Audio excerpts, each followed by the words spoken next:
Hello my beautiful souls, welcome to my YouTube channel tarot wish triple eight. Dear, कैसे हैं आप सभी लोग? आई होप आप सभी लोग बहुत अच्छे हैं, बहुत अच्छे से अपने वर्क कर रहे हैं।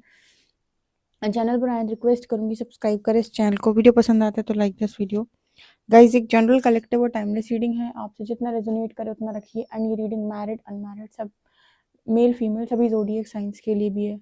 ओके, सो देख लेते हैं आपके पर्सन कल रात में आपको लेकर क्या सोच रहे थे। लेट नाइट थॉट्स आपके पर्सन के, प्लीज़ गाइड कर एंजल्स। मेरे जो व्यूअर्स हैं कल रात में, मेरे व्यूअर्स के पार्टनर जो है कल रात में मेरे व्यूअर्स को लेकर क्या सोच रहे थे, प्लीज़ गाइड कर एंजल्स। मेरे जो व्यूअर्स हैं उनके पार्टनर जो हैं कल रात में मेरे व्यूअर्स को लेकर क्या सोच रहे थे। लेट नाइट थॉट्स, मेरे व्यूअर्स के पार्टनर मेरे व्यूअर्स को लेकर कल रात में क्या सोच रहे थे। Possibilities, rebirth.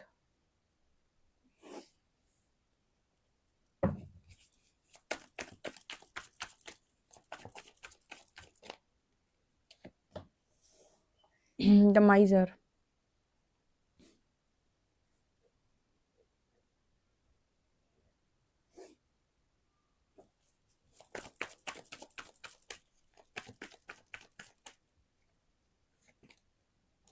Playfulness.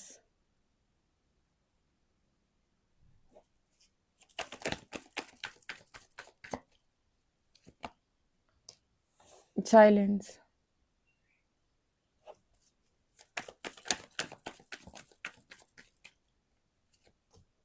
The master.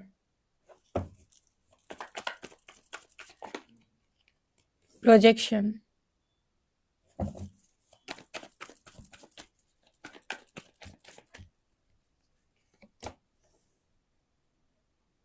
Creativity.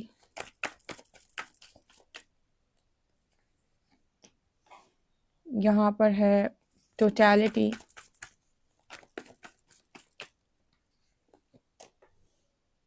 यहाँ पर है aloneness.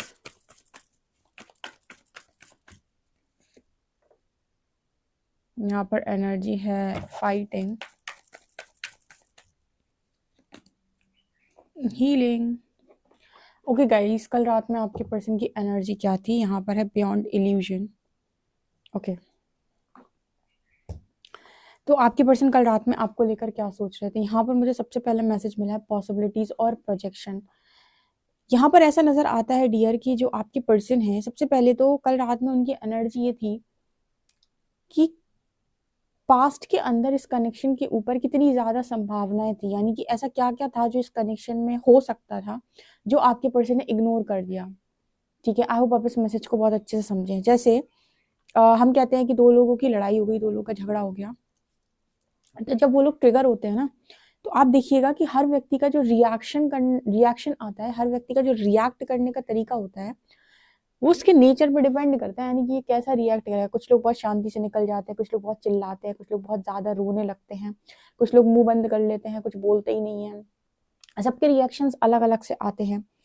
तो आपके पर्सन जो है ना, कल रात में इसी चीज के बारे में सोच रहे थे कि पास्ट के अंदर आपके बीच में जो जो भी चीजें हुई हैं, उन चीजों में और किस तरीके से हम रिएक्ट कर सकते थे। मतलब कहते हैं ना कि अब पछताए होत का जब चिड़िया चुग गई खेत। इसका अर्थ ये है कि जब वो मोमेंट था, यानी कि जब वो समय था, जब आप दोनों के बीच में वो सारी चीजें हो रही थी, उस टाइम पे कुछ और भी तो किया जा सकता था। जब हम लोअर कॉन्शियसनेस में होते हैं तो हम बहुत ज्यादा ट्रिगर होते हैं। ट्रिगर होने के बाद हमें लगता है सामने वाला बहुत बेकार इंसान है और बहुत ज्यादा रिएक्शंस निकल कर आते हैं। लेकिन यही कोई आपका कॉन्शियसनेस शिफ्ट कर दे और आपको हायर कॉन्शियसनेस में टैप इन करा दे, उस वक्त आपका जो रिएक्शन आएगा वो बिल्कुल वैसा नहीं होगा पहले की तरह। ठीक है, तो ये पर्सन यही सोच रहे थे कि जैसे जैसे इस पर्सन का कॉन्शियसनेस बढ़ रहा है, इस पर्सन को समझ में आ रहा है कि ऐसे नहीं, ऐसे भी तो किया जा सकता था। ठीक है, मैंने इस तरीके से काम किया, मैं इस तरीके से भी तो कर सकता था या कर सकती थी। जैसे फॉर एग्जाम्पल हम किसी तपस्वी का एग्जाम्पल ले लेते हैं, ठीक है, या हम महात्मा बुद्ध का एग्जाम्पल ले लेते हैं, या फिर हम ओशो का एग्जाम्पल ले लेते हैं। तब ये इस तरीके के महान स्पिरिचुअल गुरु हैं, ठीक है, इनके सामने जाकर कोई भी किसी तरीके का बात करने की कोशिश करेगा, या पास्ट में जैसे जब इनके शिष्य वगैरह थे कुछ बोलने की कोशिश करते, तो ये रिएक्ट थोड़ी ना करते थे। क्यों? क्योंकि शांति भीतर प्रकट हो रही है, ये ट्रिगर थोड़ी ना हो रहे हैं इनका। ये उस तरीके से रिएक्ट थोड़ी करेंगे जैसे एक लोअर कॉन्शियसनेस वाला व्यक्ति मतलब रिएक्ट करेगा। कहने का मतलब क्या है कि आपकी कॉन्शियसनेस, आपकी चेतना के अकॉर्डिंग आप रिएक्शंस देते हो, और आपके पर्सन की जो चेतना जो बड़ी है ना, उसके अकॉर्डिंग इस पर्सन को समझ में आया है कि ये जो हुआ आप दोनों के बीच में पास के अंदर, इसमें कुछ और तरीके से भी तो रिएक्ट किया जा सकता था। ज़रूरी थोड़ी था कि इसी तरीके से हम बात करते हैं। सिचुएशन को हैंडल करने के और भी तो तरीके थे, लेकिन क्योंकि आपके अंदर बहुत सारे ट्रिगर्स होते हैं, आपका हैंडल करने का तरीका बिल्कुल वैसा ही होगा जैसा आप पास्ट में करके आए हो या आपके पर्सन करके आए हैं। उस वक्त क्योंकि ईगो बहुत हाई होती है, गुस्सा बहुत हाई होता है, अपने आप को इंसान सही समझ रहा होता है, दुनिया को गलत समझ रहा होता है, क्योंकि एक उसके पास वही दृष्टि होती कि मैं तो बहुत अच्छा हूँ, सभी खराब मिल गए मुझे। तो ये चीजें इस पर्सन के दिमाग में कल रात में चल रही थी। लेकिन इस पर्सन का जब से कॉन्शियसनेस बढ़ा है ना, इस पर्सन के अंदर शांति आई है, इसको एक चीज समझ में आई है कि मैं इस कनेक्शन पे और भी अलग तरीके से बिहेव कर सकता था या कर सकती थी, तो शायद इतनी चीजें नहीं बिगड़ती, तो शायद इतना नहीं होता। दूसरा मैसेज यहाँ पर मिल रहा है रीबर्थ एंड क्रिएटिविटी। दूसरा, यहाँ पर इस पर्सन को कभी कभी ऐसा लगता है कि आप बदल गए हो, बहुत ज्यादा आप ट्रांसफॉर्म हो गए हो। इसमें भी इस पर्सन को लगता है कि हाथ तो आपके पार्टनर का ही है। कल रात में ऐसा सोच रहे थे कि आपके बदलाव के अंदर पूरा हाथ आपके पर्सन का ही है। अब आपके पर्सन आकर आपसे बोले कि तुम बहुत बदल गए हो या बहुत बदल गई, तो इसका अर्थ क्या है कि कहीं ना कहीं आप दोनों के, आपके और आपके पार्टनर के बीच पास्ट में कुछ इस तरीके की चीजें हुई हैं कि आपको उसने बदलने पर मजबूर कर दिया। और यकीन माने, ये जो है कोई ये कहे कि तुम आज ऐसे हो तो जिंदगी भर ऐसे ही रहोगे, ये कोई जरूरी नहीं है। आज तुम ऐसे हो, भविष्य में तुम कैसे भी बन सकते हो, उसका कोई नहीं तुम्हें देखकर आज अंदाजा लगा सकता है, तुम्हारी स्थिति को देखकर अंदाजा लगा सकता है कि तुम भविष्य में क्या होने वाले हो। ये सिर्फ और सिर्फ परमात्मा कर सकता है, ऐसे चमत्कार से ईश्वर कर सकता है कि वो तुम्हें रंग से राजा बना दे, तुम्हारा व्यक्तित्व पूरा ही बदल दे, ऐसा कर दे तुम्हें कि तुम्हें लोग पहले की तरह पहचान भी ना पाए कि ये वही इंसान है जो इस तरीके से रहता था। कहने का अर्थ क्या है, क्रिएटिविटी का कार्ड यहाँ पर ये दिखाता है कि आपका जो बदलाव है, इस पर्सन को ऐसा लगता है कि बदलने पर इस पर्सन ने आपको मजबूर किया है, तभी तो जाकर आप बदले हो। ठीक है, हो सकता है कि पास्ट में आपने इस पर्सन को बहुत बहुत ज्यादा, मतलब इस पर्सन को आपने बहुत ज्यादा समझाया, अंडरस्टैंड करने की कोशिश की, जो आप कर सकते थे। एक व्यक्ति की हद होती है, हद पार जाके वो सब काम कर लेता है। जब उसे लगता है कि सब कुछ कर चुका हूं मैं, अब नहीं हो पा रहा है, तब जाकर वो हटता है या सरेंडर करता है, या फिर जैसे अपने आप को संभाल सकता है संभालता है, मूव ऑन कर पाता है वैसे मूव ऑन करता है। लेकिन एक लिमिट होती है हर एक चीज की, इंसानों के अंदर ना एक लिमिट सेट है कि वो लिमिट के बाहर जाकर चीजें बर्दाश्त नहीं कर पाते हैं। तो ये लिमिट पार हो गई जब, तो मुझे लगता है कि आपके पर्सन ने देखा कि आप पूरी तरीके से चेंज हो चुके हो और रीबर्थ की एनर्जी है, यानी कि आपका पुनर्जन्म हुआ है, आपका एक नया जन्म हुआ है, जहां पर आप चीखते चिल्लाते नहीं हो, जहां पर आप अपने पार्टनर से बहुत ज्यादा झगड़ते नहीं हो सकता है कि अब आपके पर्सन आपको कुछ शैडो रिफ्लेक्ट भी करते हो, तो अब वो है ही नहीं आपके अंदर, शैडो वर्क आप कर चुके हो, तो वो चीजें भी ट्रिगर नहीं होती। ठीक है, बहुत सारे लोग हैं जो नहीं होती उन्हें ट्रिगर, पहले उन्हें बहुत ट्रिगर होता था, हर चीज से जेलसी होती थी, बहुत कुछ उन्हें अपने पार्टनर को लेकर जेलस फील होता था, लेकिन वही उसी पार्टनर की वजह से ये पर्सन आज, मतलब उसी पार्टनर की वजह से आज मेरे व्यूअर्स इस हालत में है कि उन्हें किसी चीज से कोई जेलसी नहीं होती, कोई इनसिक्योरिटी नहीं है, किसी चीज का फियर नहीं है, ऑटोमेटिक वो अच्छी एनर्जी में पहुंच गए हैं। तो मतलब क्या है, जन्म जन्मांतर की जो पीड़ा है, दुख है, इश्यूज हैं, इन सब से आपको हीलिंग मिली ना। ठीक है, अब कारण आपका पार्टनर ही ऑब्वियस सी बात है बना है, लेकिन यूनिवर्स ने तो आपको हील किया, तो आपके लिए तो अच्छा ही है। कहते कि इस दुनिया में खराब होने जैसा कुछ नहीं होता या बर्बाद होने जैसा कुछ नहीं होता। लोग कहते प्यार में मैं बर्बाद हो गया, नहीं, आप बहुत अच्छे बन गए, बहुत अच्छे, इतने अच्छे तो आप पहले भी नहीं थे शायद, जितने अच्छे अब आप बन गए हो। यहाँ पर एनर्जी है द माइजर एंड टोटालिटी। अच्छा, माइजर की एनर्जी जब भी आती है तो ये बात करती है कि व्यक्ति अभी भी ना जैसे दिमाग लगाने की कोशिश कर रहा है। अच्छा, सरेंडर में तुम दिमाग लगा पाओगे क्या? यहाँ पर माइजर की एनर्जी पता है क्या दिखाती है? माइजर की एनर्जी दिखाती है कि व्यक्ति दिमाग से चलने की कोशिश करता है। अच्छा सोचो, किसी को डर है कि उसका झूठ पकड़ा जाएगा, ठीक है, उसने कोई झूठ बोला था पास्ट में और उसको डर लग रहा है कि मेरा जो झूठ है वो समय आने पर पकड़ा जाएगा, तो वो क्या कर रहा है, उस चीज को किसी तरीके से बचाने का, छुपाने का या कुछ भी करने की कोशिश कर रहा है। ठीक है, बट वो अपने अंदर वो करेज लेके नहीं आ रहा है कि अगर मेरा झूठ पकड़ा गया तो मैं सबके सामने जाकर उन चीजों को फेस करूंगा या उसका सामना करूंगा। अब यहाँ पर आ जाता है आपका लोअर कॉन्शियसनेस और हायर कॉन्शियसनेस। लोअर कॉन्शियसनेस वाला जो व्यक्ति होगा वो बहुत ज्यादा डरेगा और वो हर मुमकिन प्रयास करेगा कि मेरी चीज बाहर रिवील ना हो। ठीक है, और एक हायर कॉन्शियसनेस वाला व्यक्ति होगा तो वो ये सोचेगा कि पास्ट में ये चीज गलत हुई थी, अब तो बहुत चेंज हो गए हैं, पास्ट में तो बिल्कुल वैसे नहीं थे, अब तो एक बड़ा ट्रांसफॉर्मेशन आया, तब तो चेंज हो गए हैं। तो उसके अंदर वो चेतना होगी ना, वो ऐसी होगी कि कोई दिक्कत नहीं है, इसके जो भी परिणाम होंगे, जो भी आएगा, इसका जो रिजल्ट आएगा उसे फेस किया जाएगा, उससे भागा नहीं जाएगा, उसको मैनिपुलेट नहीं किया जाएगा, उसको उस पे वो नहीं किया जाएगा, ठीक है? उसकी मतलब जो भी गलती हुई थी, देखो जब गलती हुई थी तब तो लोअर कॉन्शियसनेस में थे, नहीं समझ में आ रहा था, ठीक है? लेकिन अब हायर कॉन्शियसनेस में है तो अब भागने की ज़रूरत नहीं है। जो भी आएगा उसका रिज़ल्ट, जो भी परिणाम आएगा उसको भुगतने के लिए तैयार रहेंगे, ठीक है? ये होती है आपने अपने साथ और यूनिवर्स के साथ, हर चीज़ के साथ एक बहुत ही सही तरीके से निर्णय लेना सीखा है।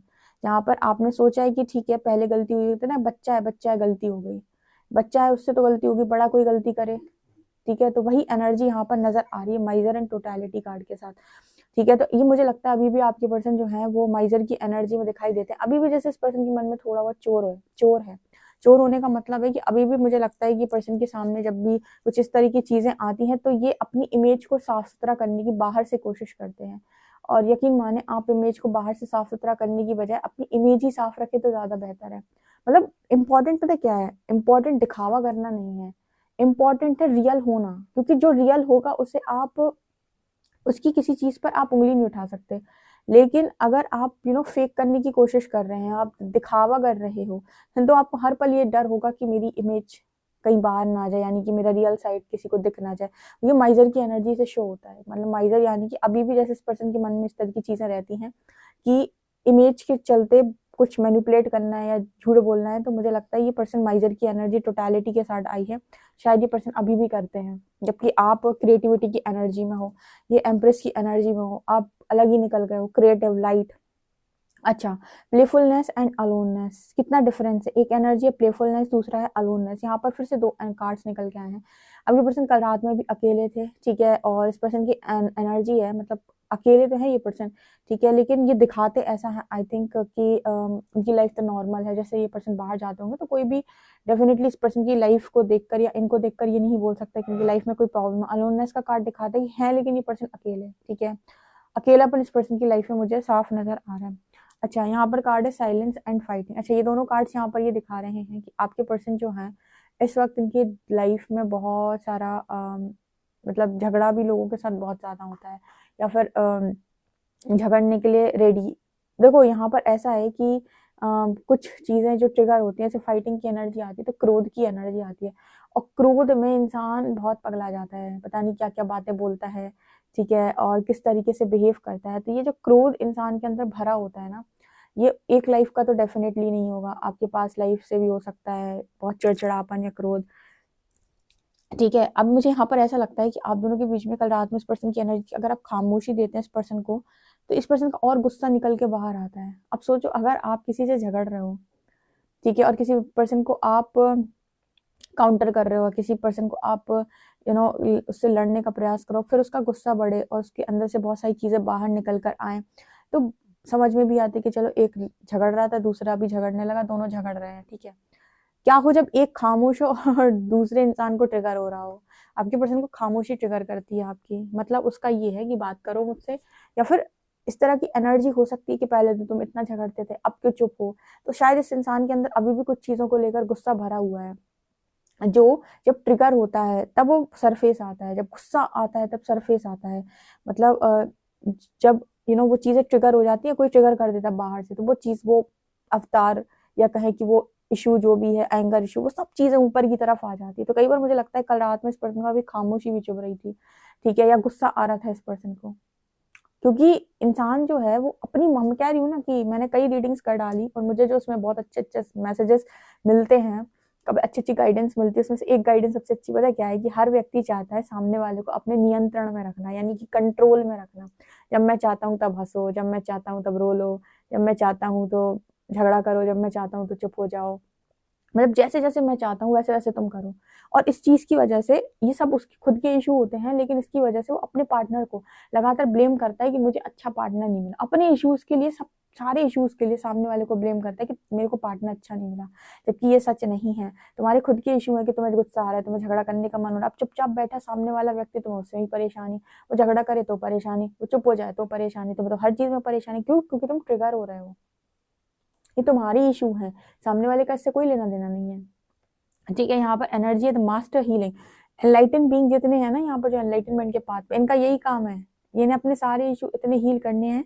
वही जो एक लाइन मैंने स्टार्टिंग में बताई थी इस चैनल के, जब मैंने ये पहली रीडिंग स्टार्ट की थी, तब शुरुआत में रीडिंग्स में बताया था कि मन को इतना मजबूत बनाओ कि किसी की व्यवहार से मन की शांति भंग ना हो। इसका अर्थ है कि सारे इशू तुम्हारे अंदर हैं, सब कुछ तुम्हें अपने अंदर हील करना है, बाहर से कुछ नहीं होगा। ठीक है, यहाँ पर एनर्जी मास्टर और हीलिंग की, तो यहाँ पर ऐसा नजर आ रहा है कि इस समय में मुझे ऐसा भी नजर आता है कि हीलिंग की जो एनर्जी है वो बहुत ज्यादा हो सकता है आपके पर्सन को आपकी हीलिंग की नीड हो। ठीक है, आपकी हीलिंग की इस पर्सन को काफी ज्यादा नीड हो सकती है, बट ये पर्सन शायद उस चीज को भी गुस्से से ले रहे हैं। हालांकि थोड़ा थोड़ा कॉन्शियसनेस बढ़ रहा है, थर्ड आई अवेकन हो रहा है, लेकिन अभी भी सारे इश्यूज इस पर्सन के हील नहीं हुए। ओके गाइस, आप लोगों के लिए रीडिंग है। आई होप आपको रीडिंग पसंद आई हो। पसंद आई तो मुझे कमेंट सेक्शन में जरूर बताएं। पर्सनल रीडिंग के लिए आप मुझे व्हाट्सएप कर सकते हैं। वीडियो पसंद है तो like this video, subscribe my channel. Thank you guys.